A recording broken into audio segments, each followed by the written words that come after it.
तो देखो बच्चों, जो नेक्स्ट एप्लीकेशन है मल्टीपल रिफ्लेक्शन की है वो है साउंड बोर्ड्स। तो साउंड बोर्ड्स क्या होते हैं? तो ये जो है बच्चों, जो हॉल होते हैं, ऑडिटोरियम होते हैं, उसमें लगाया रहता है। देखो इस तरीके का होता है। तो ये जो साउंड बोर्ड होता है ऐसा रिफ्लेक्टर होता है, रिफ्लेक्टर है ना। तो यहाँ पे क्या होता है इस तरीके से, ये अगर आपका साउंड बोर्ड है, अब यहाँ पे कोई आदमी खड़ा हो रहा है और आप चाहते हैं कि जो सामने ऑडियंस बैठी है उनको सुनाई दे क्लियरली। तो आपकी एनर्जी जो है वो सामने जानी चाहिए।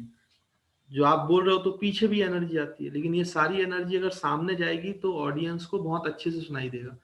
इसलिए पीछे ऐसा कॉनकेव टाइप का जो है वो बनाते हैं साउंड बोर्ड।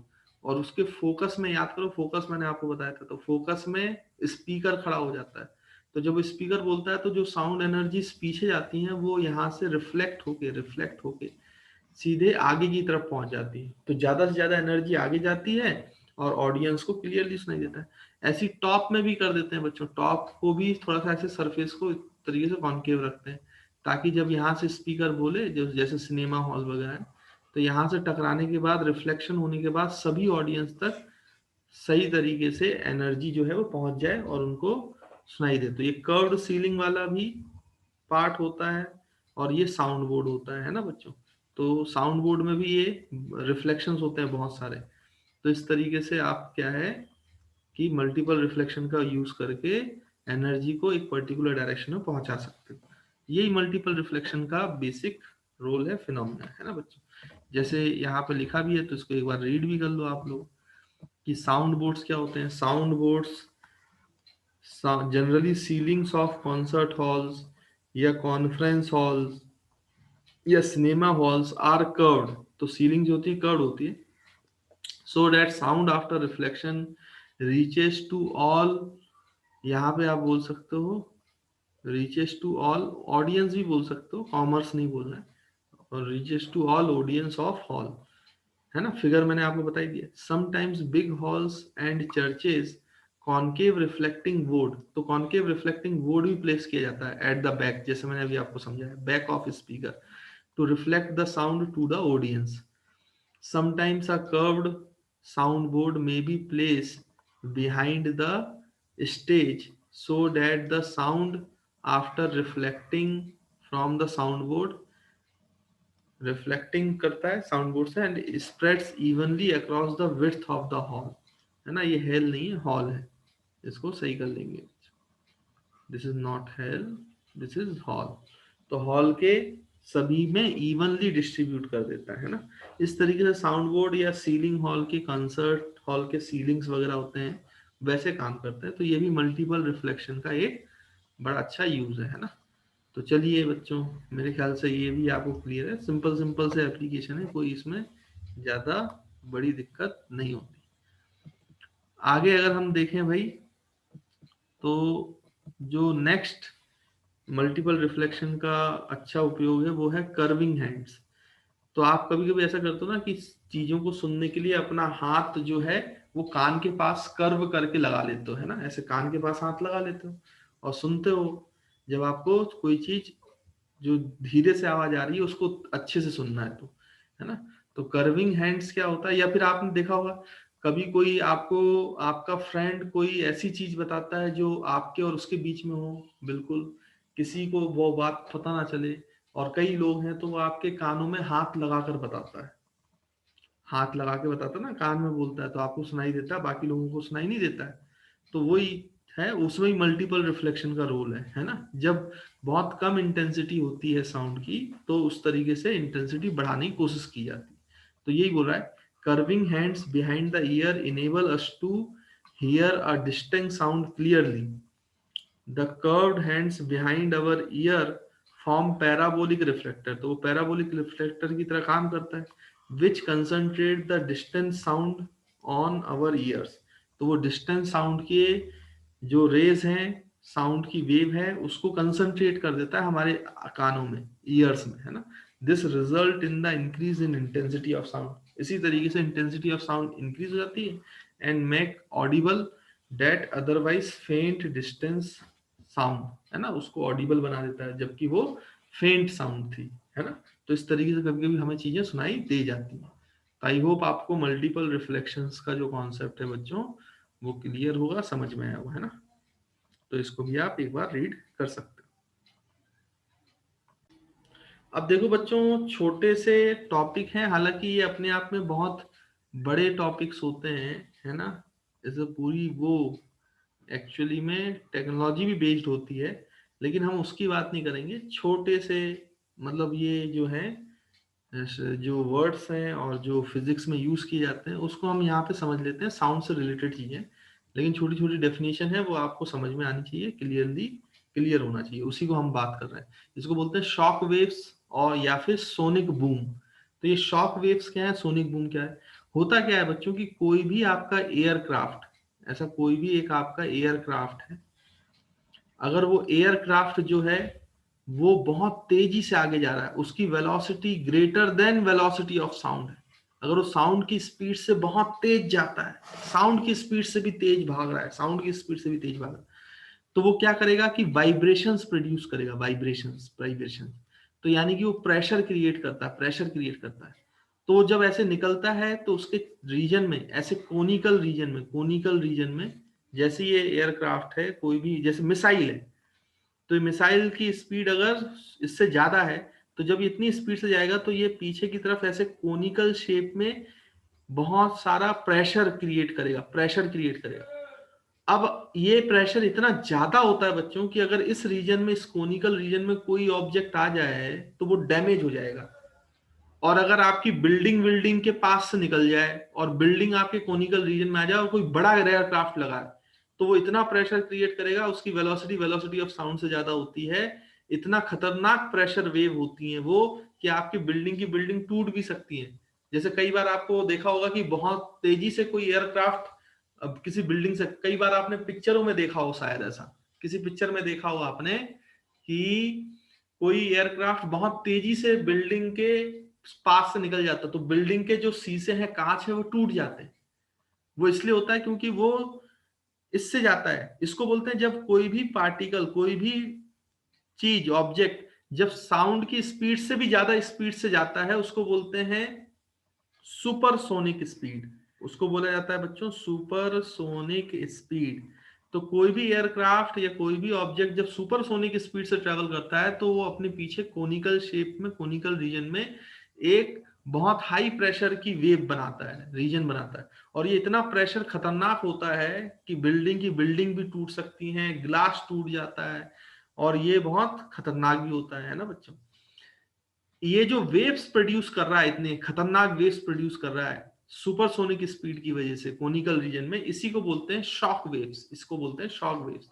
और कोई आदमी अगर यहाँ पे खड़ा है तो उसके हो सकता है कान के पर्दे भी फट जाएं, क्योंकि उस समय पे उस शॉक वेव्स के कारण जो इंटेंसिटी होती है, लाउडनेस होती है साउंड की, वो बहुत तेज होती है, आवाज भी बहुत तेज आती है। जो वो बहुत तेज आवाज आती है शॉक वेव की वजह से, उसको बोलते हैं सोनिक बूम, उसको बोलते हैं सोनिक बूम। तो मेरे ख्याल से सोनिक बूम और शॉक वेव्स, ये दोनों बात आपको समझ में आए। तो यहाँ पे देखो लिखा भी हुआ है जो मैंने आपको बताया कि the speed of any object moving faster than speed of sound is known as supersonic speed. When an object say a bullet fired from a gun, a supersonic jet aircraft move through the air with supersonic speed, कोई भी चीज जब supersonic speed से move करती है, then sound waves produced by them are piled up in the form of cone shape, तो वो सब पाइल हो जाते हैं कॉन शेप में, जो आपको मैंने यहाँ पे डायग्राम में बताया, कोन शेप वेव। तो ये वेव बनती है हाई प्रेशर की, नोन एज शॉक वेव, इसी को बच्चे बोलते हैं shock wave of highly compressed air, मतलब डेंसिटी बहुत ज्यादा होता है, हाईली कंप्रेस्ड एयर होता है ना बच्चों। The shock waves carries a huge amount of energy, जो शॉक वेव होती है उसमें बहुत ज्यादा प्रेशर होता है, तो उसमें एनर्जी बहुत ज्यादा होती है। और shock wave produce a loud sound, मैंने बोला ना शॉक वेव के पास एनर्जी बहुत ज्यादा है तो बहुत लाउड साउंड सुनाई देती है, called sonic boom as it travels through the air, इसी को सोनिक बूम कहा जाता है। तो मेरे ख्याल से अब आपको शॉक वेव और सोनिक बूम दोनों क्लियर होंगे। When a shock wave produced by a supersonic jet strikes a building, glass, window panes start rattling, तो वो बिल्कुल ऐसे जो है थर्राने लगती हैं चीजें, बिल्डिंग बिल्डिंग सब हिलने लगती हैं, वाइब्रेट होने लगती है, जैसे अर्थक्वेक आ गया, अगर सोनिक बूम शॉक वेव्स आ गई और कुछ ज्यादा ही आ गई तो फिर वो टूट भी जाएंगे। And sometimes these glass window panes even break. This is because of large energy carried by shock waves force the glass window panes to vibrate violently. As a result, these vibration glass window panes जो है may break। इस तरीके से वो break भी हो सकते हैं। तो आई होप आपको सोनिक बूम और शॉक वेव्स, हालांकि इसमें बहुत ज्यादा स्टडी की जाती है बच्चों, और ये एक बहुत बड़ा टॉपिक है अलग से, है ना, जब एयरक्राफ्ट का मैन्युफैक्चरिंग वगैरह करते हैं, जब हमें बहुत हाई स्पीड पे काम करना पड़ता है। लेकिन फिलहाल आपको छोटी सी डेफिनेशन से कॉन्सेप्ट है तो वो मैंने आपको बता दिया, वो सिखा दिया। This is more than sufficient, है ना। तो इसमें ज्यादा परेशान होने की बिल्कुल भी जरूरत नहीं। तो बस इतना याद रखें, शॉक वेव्स कैसी होती है, सोनिक बूम क्या होता है, वो मैं आपको समझा ही चुका हूँ। तो देखिए बच्चों, अब जो टॉपिक है वो है लास्ट टॉपिक ऑफ साउंड, जो आपका 9th क्लास में चैप्टर है, और ये है स्ट्रक्चर ऑफ ह्यूमन ईयर। तो ह्यूमन ईयर का स्ट्रक्चर वाइज देखना है, बाकी बायोलॉजिकल इसमें बहुत सारी चीजें बताई जा सकती हैं, तो वो बायोलॉजी का पार्ट है। हमारे फिजिक्स में केवल स्ट्रक्चर ऑफ ह्यूमन ईयर है। तो स्ट्रक्चर क्या है वो मैं आपको समझाता हूँ। तो जो हमारा ह्यूमन ईयर है, मतलब जो हमारे कान है, उसको बेसिकली 3 पार्ट्स में डिवाइड किया गया, 3 पार्ट्स में, 1 2 3।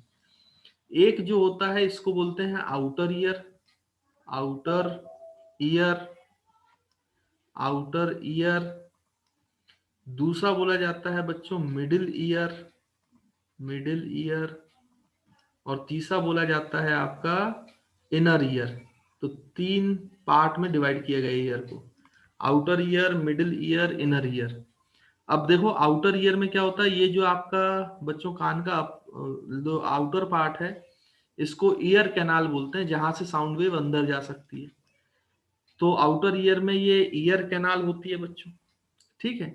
और यहाँ पे ये ईयर ड्रम होता है, ईयर ड्रम। कैनाल के बाद यहाँ पे ईयर ड्रम होता है, ईयर ड्रम, है ना, ये देखो ईयर ड्रम लिखा हुआ है। फिर उसके बाद मिडिल ईयर की बात करें तो आपका ईयर कैनाल और जो ईयर ड्रम है वो आपका आउटर ईयर का पार्ट हो गया। फिर उसके बाद जैसे ये ईयर ड्रम होता है बच्चों, तो यहाँ पर ये ईयर ड्रम जो है इस तरीके के एक शेप के, हैमर टाइप के शेप के लिगामेंट से जुड़ा होता है। इसको बोलते हैं हैमर, इसको बोलते हैं हैमर। देखो ये हैमर लिगामेंट से जुड़ा है। फिर ये हैमर जो है एक इस तरीके से, हैमर जो है वो इस तरीके से एक पार्ट से फिर से एक लिगामेंट से जुड़ा होता है। इसको बोलते हैं एनविल, एनविल। तो ये देखो एनविल से जुड़ा हुआ है ना, आप डायग्राम देख सकते हो, ये हैमर, ये एनविल। और फिर उसके बाद ये एक और छोटे से पार्ट से जुड़ा होता है, ऐसे गोल गोल करके होता है छोटा सा लिगामेंट। इसको बोलते हैं स्टिरअप, स्टिरअप, है ना। ये देखो ये लिखा हुआ है स्टिरअप। तो ये जो हैमर, एनविल और स्ट्रप, ये जो 3 ऐसे लिगामेंट्स जुड़े होते हैं ईयर ड्रम से, इनको बोला जाता है मिडिल ईयर। इन तीनों को ही मिडिल ईयर बोला जाता है, मिडिल ईयर। इसके बाद जो भी पार्ट यूज होते हैं, जैसे अब ये स्ट्रिप जाके फिर यहाँ पे बच्चों कोक्लिया से ज्वाइन होगा। जैसे ये बहुत ट्यूब है, तो एक ये लंबी सी ट्यूब होती है बच्चों, बहुत लंबी सी ट्यूब होती है। बाकी ये ऐसे ऐसे ऐसे ऐसे ऐसे रोल होके अंदर ऐसे रहती है ना। तो ये जो है आपका कोक्लिया कहलाता है, कोक्लिया। जो ऐसे बैंड होके होते होते स्पाइरल शेप में जो ये आपकी पूरी ट्यूब है, उसको कोक्लिया कहते हैं। और इस कोक्लिया के थ्रू जो है फिर ऑडिटरी नर्व जो ब्रेन को सिग्नल देती है। फिर ये एस्टिजुएंट ट्यूब भी होती है, इसका हमें कोई लेना देना नहीं है, इस पर ज्यादा नहीं बात करते। तो स्ट्रप के बाद ये कोक्लिया ऑडिटरी नर्व जो होती है बच्चों, ये आपके इनर ईयर का पार्ट है, इनर ईयर का पार्ट है। तो मेरे ख्याल से आपको क्लियर है। आउटर ईयर में ईयर कैनाल और ईयर ड्रम आता है। मिडिल ईयर में 3 लिगामेंट्स आते हैं, हैमर, एनविल और स्टरप। और इनर पार्ट में आपका कोक्लिया आता है, ऑडिटरी नर्व आता है। अब मैं आपको समझा देता हूँ होता क्या है कि यहाँ से कंप्रेशन रेयर फ्रैक्शन आते हैं साउंड के, कंप्रेशन एंड रेयर फ्रैक्शन। तो high compression high pressure, rarefaction low pressure है। तो होता क्या है, जो ईयर ड्रम है बच्चों, जब कंप्रेशन आता है तो अंदर की तरफ बैंड हो जाता है, जब रेयर फ्रैक्शन आता है तो बाहर की तरफ बैंड हो जाता है। तो ईयर ड्रम लगातार ऐसे कंप्रेशन रेयर फ्रैक्शन की वजह से वाइब्रेट करता है, वाइब्रेट करता है। तो जब ईयर ड्रम वाइब्रेट करता है तो ये हैमर भी वाइब्रेट करने लगता है ईयर ड्रम की वजह से। और हैमर की वजह से एनविल भी वाइब्रेट करने लगता है, और एनविल की वजह से फिर स्ट्रप भी वाइब्रेट करता है। फिर ये वाइब्रेशंस जो होते हैं ये कोक्लिया के अंदर आते हैं। तो कोक्लिया के अंदर जब आप इस ट्यूब को काटोगे, सिलेंड्रिकल शेप की ट्यूब जो होती है, उसमें छोटे छोटे छोटे छोटे छोटे छोटे बहुत सारे पोर्स होते हैं, स्ट्रैंड्स होते हैं। तो ये जो स्ट्रैंड्स होते हैं ये इन वाइब्रेशंस को एब्जॉर्ब करते हैं और इससे इलेक्ट्रिकल सिग्नल बनाते हैं, इलेक्ट्रिकल सिग्नल। फिर ये इलेक्ट्रिकल सिग्नल जो है बच्चों वो ऑडिटरी नर्व के थ्रू ब्रेन में जाती है, और फिर ब्रेन उस जो सिग्नल आया है उसको प्रोसेस करता है और आपको बताता है कि हाँ आपको कुछ सुनाई दिया है। तो आई होप बच्चों आप यहाँ पे इसको इस तरीके से देखकर समझ सकते हो। मैंने स्ट्रक्चर ऑफ ह्यूमन ईयर तीनों बता दिया है, यहाँ पे आपको पूरा समझा दिया और कैसे काम करता है यही बता दिया। बाकी इसकी टेक्निकलिटिकली जो है वो बायोलॉजिकल होती है, तो वो हमारे पार्ट में नहीं है, इसलिए उस पर ज्यादा टेंशन लेने की जरूरत नहीं है। तो ये छोटी सी चीज थी ह्यूमन ईयर, मेरे ख्याल से आपको क्लियर है। आप रेफरेंस बुक वगैरह में देखेंगे तो ये डायग्राम और अच्छे से दिखाई दे देगा आपको, है ना। यहाँ पे थोड़ा सा ये ज्यादा क्लियर नहीं दिख रहा है, बाकी आपको ये इनर ईयर, मिडिल ईयर और आउटर ईयर रेफरेंस बुक्स पे आप देखेंगे या एनसीईआरटी में देखना। एनसीईआरटी में तो उतना अच्छा नहीं दिखाई देगा, रेफरेंस बुक्स वगैरह में अच्छे से समझ में आता है। तो आई होप आपको स्ट्रक्चर ऑफ ह्यूमन ईयर जो है बच्चों वो अच्छे से क्लियर होगा, तो इसको आप ऐसे एक बार देख सकते हो। तो देखिए बच्चों यहाँ पे लिखा भी हुआ है, आप पढ़ सकते हो जो मैंने बोला। Human ear organ which can hear the sound is called is ear, very important and very sensitive part of our body. Ear consists of mainly three components: outer ear, middle ear, inner ear, जो मैंने आपको बताया। The part of ear which is outside the head, outer ear कहते हैं। It is also called as pinna, तो उसको pinna भी कहा जाता है ना। जो आपका ईयर कैनाल है उसको पिन्ना भी कहा जाता है। Pinna collects the sound from the surrounding. There is a long passage about 2 to 3 centimetre, तो 2 से 3 सेंटीमीटर कान के अंदर ईयर ड्रम होता है, which is called auditory canal, तो इसी को ऑडिटरी कैनाल कहते हैं। At the end of auditory canal there is a thin membrane called ear drum, तो उसको ईयर ड्रम कहते हैं। When sound waves strike the eardrum, it starts vibrating, तो वाइब्रेटिंग स्टार्ट कर देता है, जैसे मैंने आपको बताया। When compression of the medium reaches eardrum pressure on the outside, eardrum, the pressure on the outside of the membrane increases, force eardrum inward। तो मैंने बताया ना, कंप्रेशन आता है तो eardrum अंदर हो जाता है, रेयर फ्रैक्शन आता है तो eardrum बाहर हो जाता है। And similarly when rare fraction reaches, eardrum moves outward, so the eardrum vibrated, these vibrations pass on the oval window of the three bones, जो three bones होते हैं, ligaments होते हैं आपके, वो हैमर, एनविल और stirrup in the middle ear, उसको middle ear बोलते हैं, जैसे मैंने बताया। Middle ear transmit the amplified pressure, तो उसको एम्पलीफाई करके प्रेशर को सेंड टू इनर ईयर, तो इनर ईयर पे जाता है। In the inner ear the vibration are turned into electrical signal, तो इनर ईयर में मैंने बताया कोकलिया में छोटे छोटे छोटे छोटे पोर्स होते हैं, तो वो इलेक्ट्रिकल सिग्नल में उसको कन्वर्ट कर देता है। Are send to the brain which is known as sound, और उसी को आप एनालाइज करते हो और उसी को हम क्या बोलते हैं बच्चों, साउंड। तो मेरे ख्याल से स्ट्रक्चर ऑफ ह्यूमन ईयर और साउंड हमें कैसे सुनाई देती है वो आपको समझ में आया होगा, और इसके जो बायोलॉजिकल एस्पेक्ट हैं वो हमें यहाँ पर नहीं पढ़ने हैं ना, वो बायोलॉजी का पार्ट है। तो आई होप बच्चों आपको ह्यूमन ईयर का स्ट्रक्चर और हमें साउंड कैसे सुनाई देता है ये समझ में आ गया होगा अच्छे से।